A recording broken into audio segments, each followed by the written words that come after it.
This is the Realty Classroom Podcast, episode number 85. Dean Miller interviews me during TRC Live for his podcast, Opportunity Knocks.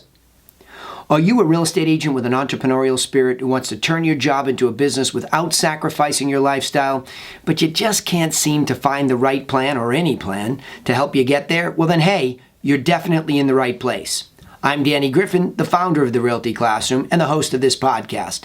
So to help you take immediate action to get started in the right direction if you're new, or build a better real estate agent business if you're already a veteran agent, I've created a free jumpstart course for you over at freeagentgift.com, freeagentgift.com. It's a nice framework and putting the right stuff in the right order to get you in the direction of building a strategic plan, which is the only way to really be a survivor and then a thriver in this business. All right, so get over there, freeagentgift.com, get your copy, digital, online, lifetime access. All right. Let's get started. This is just a thrill for me that in this episode, I got to be interviewed by somebody else in the heat of my coaching moment. So once a year, we hold TRC Live as an event. In fact, we had it postponed for several years, and this was the first one recently that we did. Why? Because I felt that the planning and the process for planning and helping all these folks become better leaders, better managers, the two things that we never really think about in our real estate agent business or small business to begin with. We just sort of run into it and off we go and we do all this technical work only to find ourselves really stuck in the mud. And a lot of us at the same place we started once upon a time, or worse, top producers out there losing money even though they've grown their top line. So Dean gets to interview me in the thick of this moment. So you'll see I'm pretty intense. I'm fired up. I'm very focused on how I feel about these things. So I think that'll give you an interesting perspective. It's a little bit different from the standard podcast that I do here. But I've got to tell you a funny story. Dean procrastinated doing his podcast for a long time. He happens to live in New York City. I've known this guy forever. Integrity is the first word that comes to mind. This guy is just so loving. He's just a great guy. Period. He's been an entrepreneur his entire life. He's been in all sorts of things, including back in the day, he was a hot DJ down in the city. So cool guy. And he has this great access to all these great business minds down in and around the city, but not the least of which is Gary Vaynerchuk.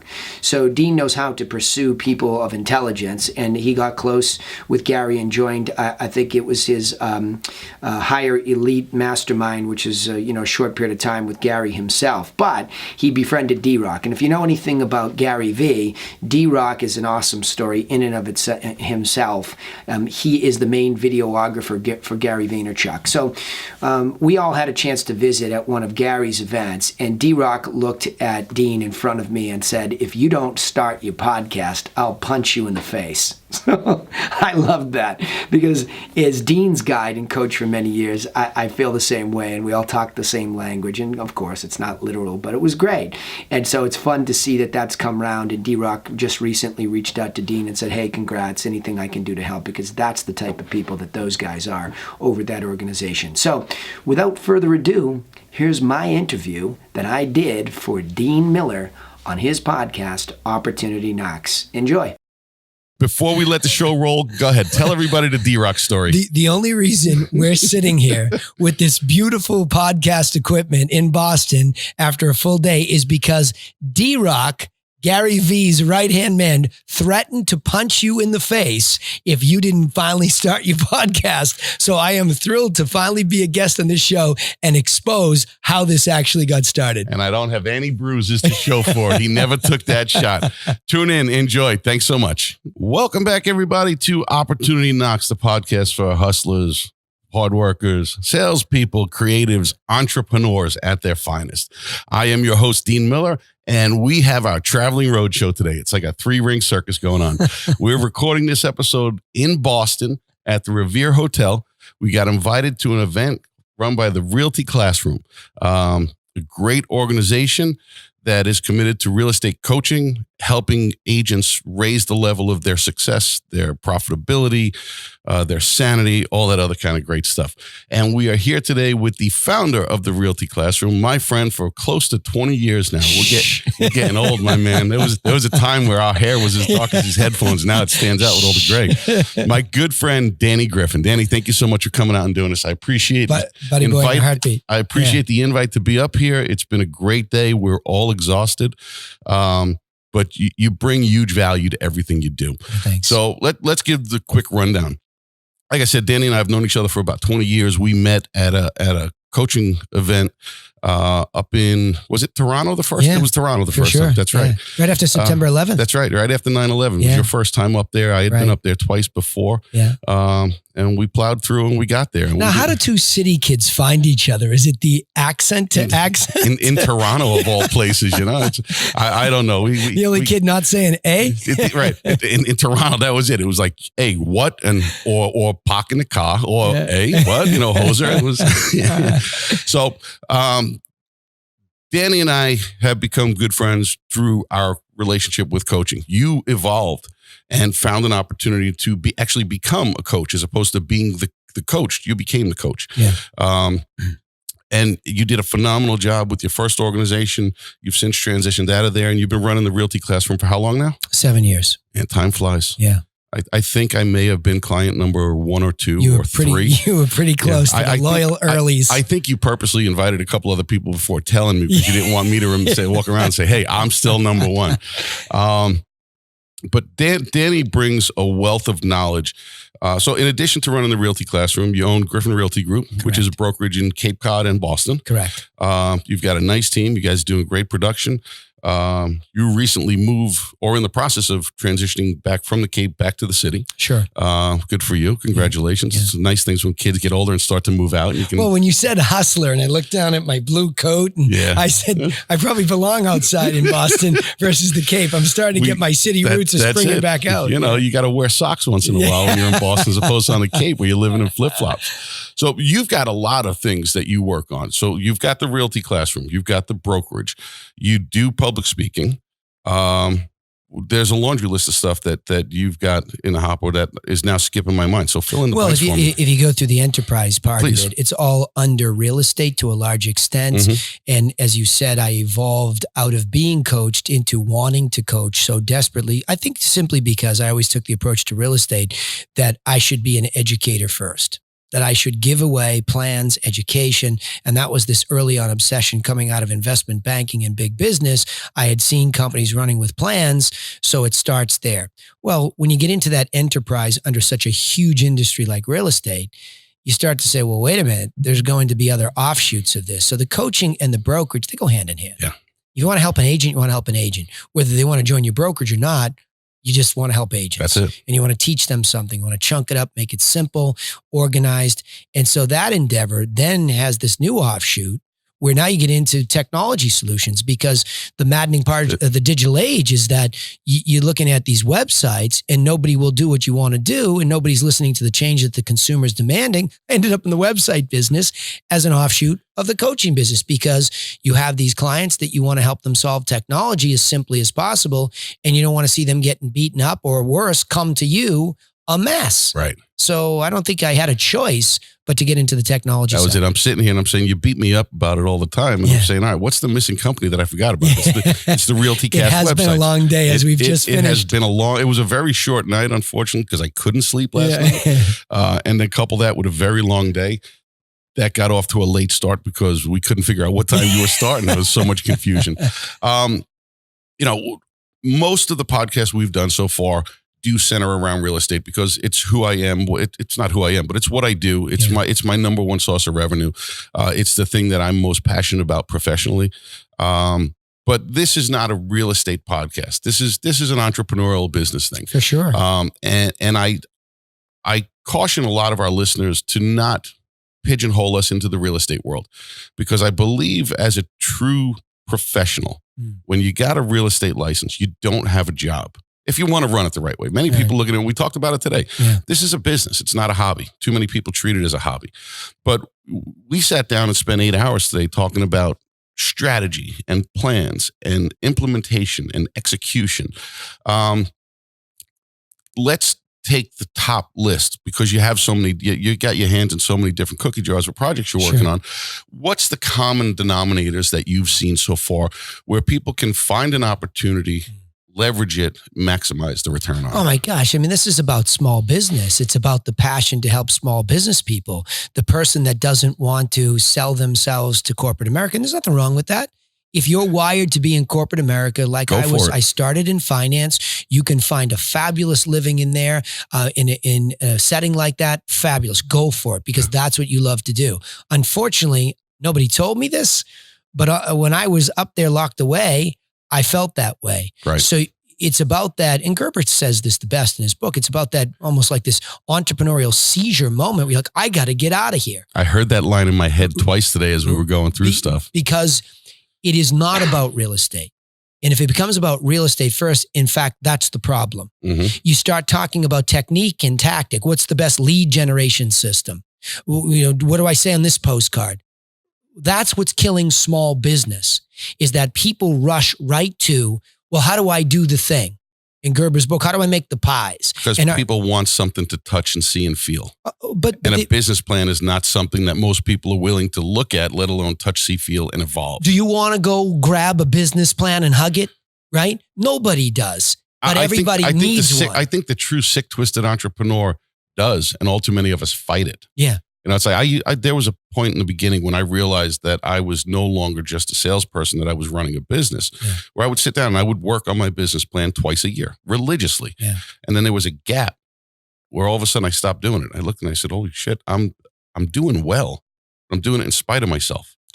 And I started to have struggles because I never went and reevaluated it. And that's a practice that I think more people need to do on a regular basis. Think about it as a small business dilemma this way. If you want to go in the restaurant business, if you want to go into small, yeah, I forgot about that. Subconscious just remind you. Yeah. But let's go there for a second, even though it's a difficult situation as you experience. If you don't go out and buy a franchise, you start guessing from day one based on your perception of how you think it works. And therein lies the biggest dilemma and problem for any kind of small business that's a mom and pop, quote unquote, at the start, a non-franchise. You're not plugging into something that's already been figured out. That's a mega problem. So when I got into this business, I'm coming out of investment banking, venture capital. We're looking at all these businesses that are already established with plans. You know it, especially in the VC side of it. You know it if somebody has a plan or not, and you go looking at what they did and you make a determination whether to stroke a big check to them or not based on their plan. You judge them based on that. So many of them didn't have one. So many of them had an idea, and they were trying to build off of that idea. Dean, I think that's the major problem with trying to bring right now as we're doing this podcast. There's IPOs being canceled. Yep. There's IPOs going backwards because we have these companies that are these great changing ideas, changing Uber, changing the way that people get a ride, but getting killed from a profit standpoint. Yep. You know what I was taught in venture capital? If they don't know how to make money from day one, we don't do it. We don't do it. That was what I was taught in 1991. That was the feeling of this company, that we're going to go with people because if they learn how to lose money, how do they ever get out of that trap? Yep. Right? So that comes back to, and what I meant by that, business plan. I would love every small business person to be able to hit Google and find a small business plan for the business that they so desired to be in that would be guidance. So what I'm recognizing, as we had our model up there for real estate, why does it have to be real estate? Do you not need a strategic business vision for a restaurant or a real estate company? Do you not need to know what it takes to be the right kind of leader? Do you not need to know what marketing leads to possibilities for converting clients and keeping them and closing them per se over and over and over? Even if it's a restaurant, I close you out, you pay the bill, hopefully you come back and you repeat. Exactly. It's the same thing. That's it. Rinse and repeat. You got it. It's the same. But so why is any small business really that different? It's not. There's too many entrepreneurs, and I'm guilty of it in the past. We always feel that there's a better way that we can recreate the wheel. And that's, you referenced Michael Gerber in his book, The E-Myth, which is still to this day one of the greatest business reads I've ever looked at. And I go through all of his books, every couple of years I reread them. That whole entrepreneurial seizure thing really is a fascinating thing to, once you understand it, to actually watch happen from other people. Yeah, but then when you have that moment, you're inspired to go start. Right. The problem is, where's the guidance?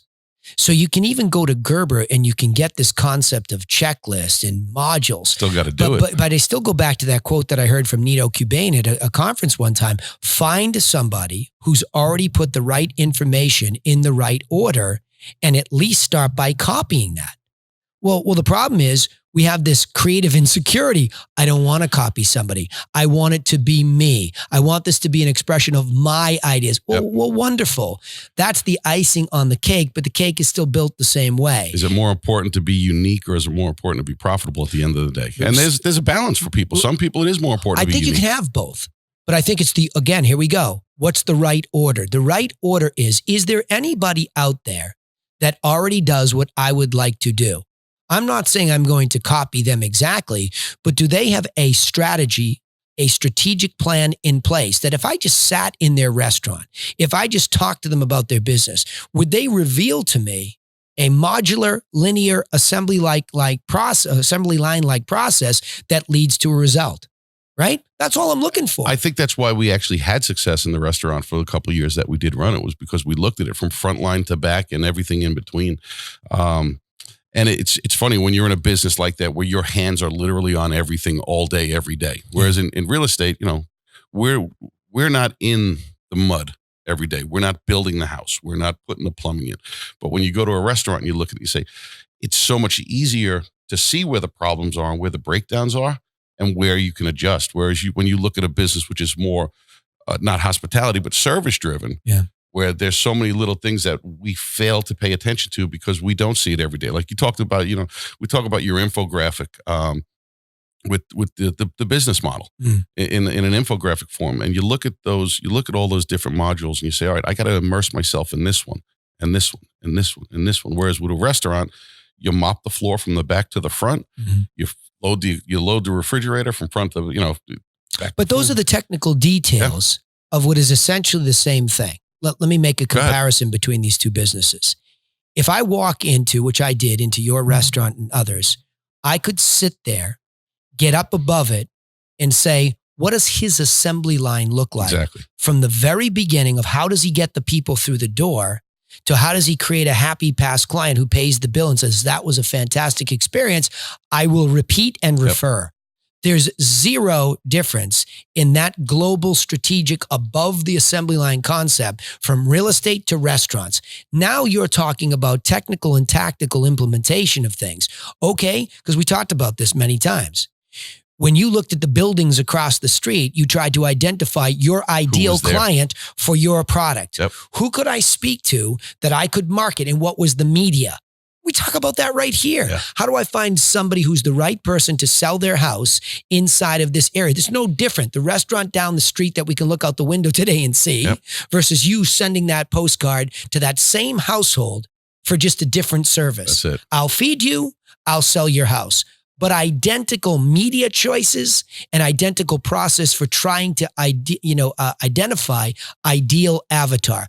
There is no difference. That is a universal, immutable principle for marketing to bring in people that you don't know, which if you can't do, you got a serious problem. You're done. Yeah. Right. Let me take a little step back. Sure. What triggered your move from the corporate world into real estate? Oh my gosh. I just had no idea what unemployable meant. I mean, really, it was Stephen Pressfield has a fabulous book that I heard on a Joe Rogan podcast. He referenced it, and it's called The War of Art. And he's just a very pithy guy, and the way it's written is just really entertaining. But it really speaks to something. I have 5 kids, as you know, and I have encouraged every one of them to not dumb their creative side down. I love that. Every one of Yeah. them.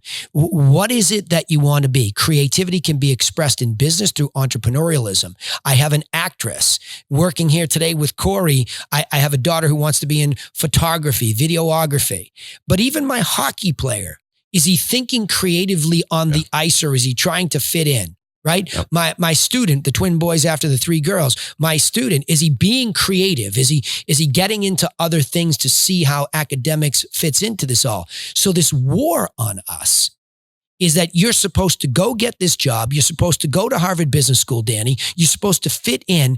And all of a sudden one day I'm having, forget about seizures. How about panic attacks? Yep. I'm just like, and I didn't know what it was other than the war on my creative. So my creative was under assault. I couldn't express myself fully. My ideas, which I was dying to express, and there was and I loved business. I still love talking about finance and all that, Right. but there was no creative expression.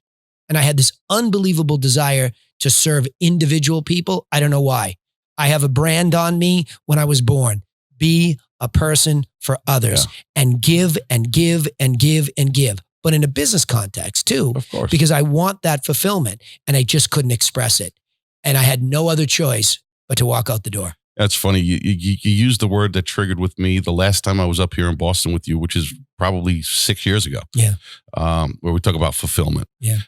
And it's always been one of the things that drives me, and I'm proud to say, people bust my chops about it all the time, but I'm very proud to say I don't get out of bed in the morning and make $1. I get out of bed in the morning and make a difference. Yeah. That's what fulfills me. For sure. When I need to make money, the dollars will find me if I do the right thing. It's like Zig Ziglar said, you help enough people and get in life what they want, what you want will come to you. There's no doubt. And I truly believe that. Because it works. You don't even have to believe it. If you do it long enough at something you love, you can begin to see it. Now, the only business problem is, how do you monetize it? Because unless you're independently wealthy, it's not a charity. Yeah. So you can't just keep saying that to yourself without figuring, how does this have monetary value so I can make a living doing it? When you go in with that servant leadership mentality to serve people, and listen, anybody who gets out of bed in the morning, go to work, not expecting to get paid and compensated for what they do, they're a liar if they're going to tell you that's the reality. Sure. But yeah, you have that mindset. And that's what I love about a lot of what you do. And one of the things that I found unique about you as a quote unquote real estate coach is that you're very much into the head stuff. We've studied Maxwell Maltz and psycho-cybernetics. We're going there tomorrow. Yeah.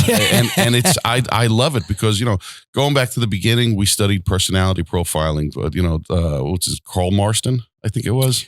Oh yeah. What is Marston's first name? He developed the lie detector. The lie test. detector. Yeah. From what I understand, he also was one of the creators of Wonder Woman. Yep.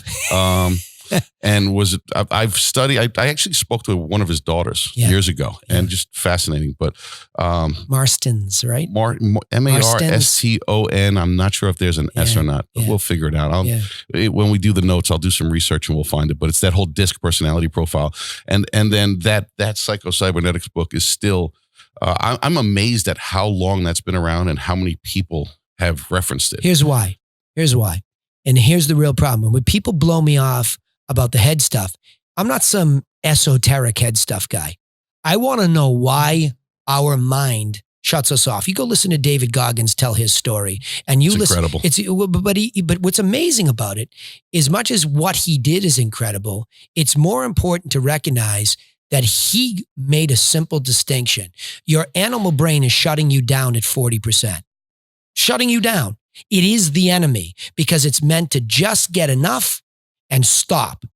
But yet you've got this subconscious, this creative, this thing that wants to grow and be heard and expressed that says that's not enough. So there's this incredible conflict. So if you don't deal with the head stuff, you don't know how to break through it. Now, Goggins' thing was brute force. Right. I will break myself, he says, into a fine powder by becoming an ultra marathon, a Navy SEAL, going to these dark chambers. Okay, that's pretty dramatic and I love it. And it pulls me like when I work out or whatever, but I'm not going to become a Navy SEAL at 53 years old. So, no, it's not happening. And I have a long way to go. Yeah. So what do you do? What do you take from that?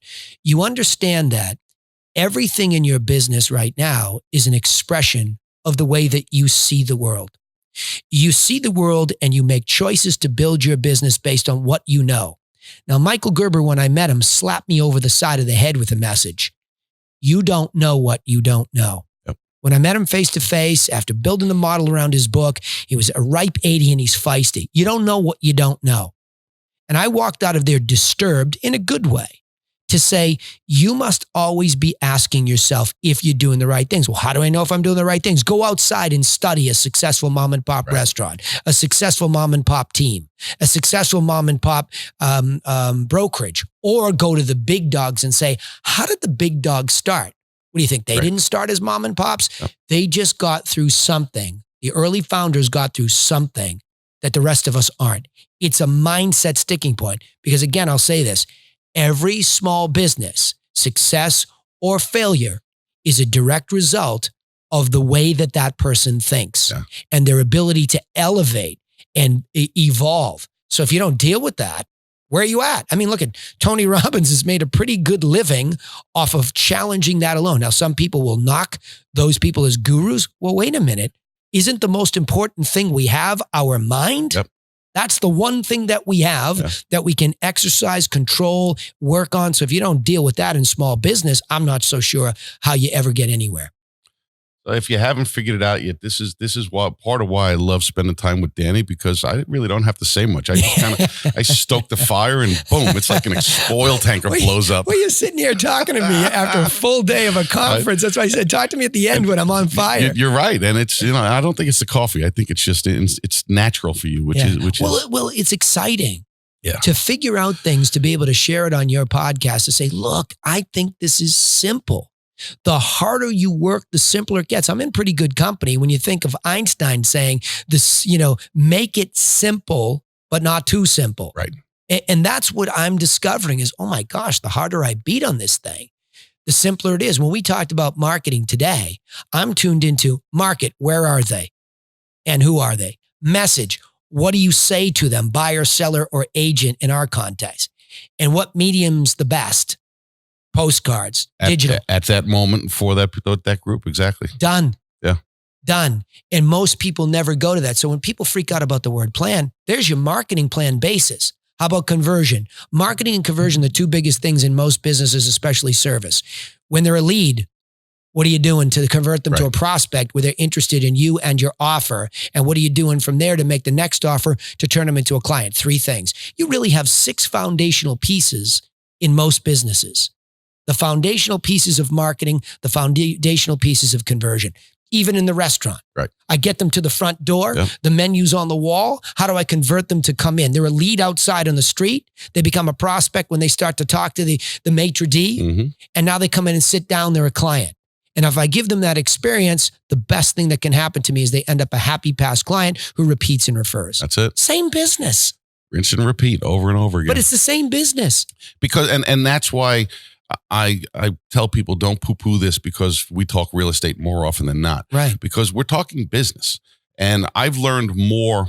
You saw part of my journey going into the restaurant world. I took my real estate and database and service knowledge and put it into the hospitality industry. Right. And that lit a fire under my ass, because now when we were going through rebranding of our real estate company, I actually toyed with the name hospitality to be involved in the name. And it didn't pan out the way that I wanted it to. But really that's the drive. And I think every business is like that. Any successful company may or may not acknowledge the word, but hospitality is what leads to the success or failure of almost any business and any company out there. Dean, I grew up in the booze business like Vaynerchuk. Yeah. Only I'm 10 years older than him. I didn't even know what the internet was. When I was growing up in that business. And when I left corporate, the first thing is I went back to that and everything was the same. Who was my market that I liked better? My father was in it down the Cape. That's where I went to convalesce. I walk in, there's 12 bottles of wine. So like Vaynerchuk, I get into wine and by the end, I've got all these varietals and I've got a delivery business of wine within 4 or 5 years. And the company's gone from, I don't know, $750 to $2.5 million worth. And Gary probably alludes to this a lot with his wine experience. The rules are so archaic, especially in Massachusetts. You couldn't ship, you couldn't do this. And it was a little bit early. I wasn't learning enough. I mean, the laptop was sort of a thing, but it wasn't. Yeah, but really. It weighed 150 pounds too at the time. Yeah. And I wasn't a coding geek. It meant nothing to me. But my hustle was in hospitality on the floor, and then to take it outside the brick walls. So, I mean, I learned these systems. Look, you want to get a kick out of this? I would have people come in that I would be selling their booze to, and they're saying, man, this is the only place that sent me a Christmas card. My liquor store, right? Hey, because I got this way back then. No matter what the business was, the principles of creating a happy client were the same. And then letting that client know how much you appreciated them caused that repeat and referral. Right. So here's the booze business. Here's the restaurant business. Here's the real estate. The principles are the same. That's it. Can't explain them away. Price tag's bigger. The frequency of the purchase frequency is a lot less often, but you still got to do it the same way. Yeah. Listen, I don't want to overstep my bounds and say any longer than we have to. I appreciate you taking a few minutes and doing this. Folks, there's a lot of information that Danny dropped here. We're going to put it in the notes, and we'll link up all of Danny's sites. If you own a business, whether it's in real estate or anything else, this is a guy that you need to pay attention to watch what he does, and in many cases to listen to the message when you talk about it. But how you practice your business, how you practice what you preach, what you bring to the table to not only your clients, but the future potential consumers that are out there. How you're getting attention from people is something that people should pay attention to. Danny Boy Griffin, the Realty Classroom, Griffin Realty Group out of Cape Cod in Boston, because it's not the most uncommon name. There are a few others out there. Come on, there's only one. A guy named Griffin and a guy named Miller. Yeah, let's see. There's probably 8,000 people. Yeah, but I'm the only Batman Griffin. Yeah, well, that's my full name. We'll save that story for another day. The Tony Montanas and the Batmans and all the others. All the voices in my head. We'll leave that as a tease for future episodes. But yeah, there's a lot of screwed up shit going on in this poor guy's head, his poor wife and his kids, what he's doing to them. But you are the definition of a friend, and I appreciate everything that you've done for me, for my businesses. And whatever I can do to be of value to you, that's part of one of the things that makes me happy is watching people succeed. Well, when you walked into my live event and gave me the finger, that should tell everybody how we feel about each other. You got to start somewhere. I know I need to get your attention because there's 39 other people in the room who all want your attention. So what do? You have to make an obscene gesture. So there you go. Thanks so much for joining us. I embrace it. That's it. Danny, thank you so much. We appreciate it. And thanks so much, everybody. Thanks so much for tuning in. Opportunity Knocks. We're on Spotify and YouTube and iTunes and Google Play. Check us out on Instagram. Follow along with what we do. Do me a favor. Like, follow, subscribe, share, comment. Let me know what we can do to bring you more value. Because if you're going to give us 5, 10, 30 minutes, an hour of your time, the least I could do is come back and add some extra value to your life. Thanks so much for tuning in. Have a great day, and we'll see you soon. All right, I hope you enjoyed that interview with Dean Miller, and we'll be back to our regular monologue next episode with me, and I'm going to try to keep making these better so that there's some action steps, and look forward to the realtyclassroom.com offering show notes and action steps after each podcast. We're in the thick of hiring a show note taker. We will be giving opportunities for newsletters to add you to a newsletter, a paid newsletter that will organize everything for you on a monthly basis, so stay tuned for that news. But remember, of course, you can take immediate action and get started in the right direction with our free simple business plan that you can get over at freeagentgift.com. Everybody gets free membership at that level. Also, please don't forget to subscribe to this podcast so that you don't miss out on any insights each time we upload an episode. We also broadcast, we give it away, our live sales training calls. You can eavesdrop on those on Facebook and YouTube every Friday at 1 p.m. EDT. So get over there and turn on the page and channel notifications so that every time the Realty Classroom goes live, you get that little reminder that we're live and join us. Really good stuff. Lots of technical distinctions on how to talk to people on the phone and definitely what to say face-to-face, and of course, negotiation. We'd also appreciate it if you would share our content. We'd love that because there are other entrepreneurial real estate agents out there just like you that want and need the help, and they don't even know we exist yet. So your help is greatly appreciated. Also, of course, thanks for listening. And remember, Nobody's coming for you. So you need to go get to work on your own business and your own plan. I'll see you in the next episode.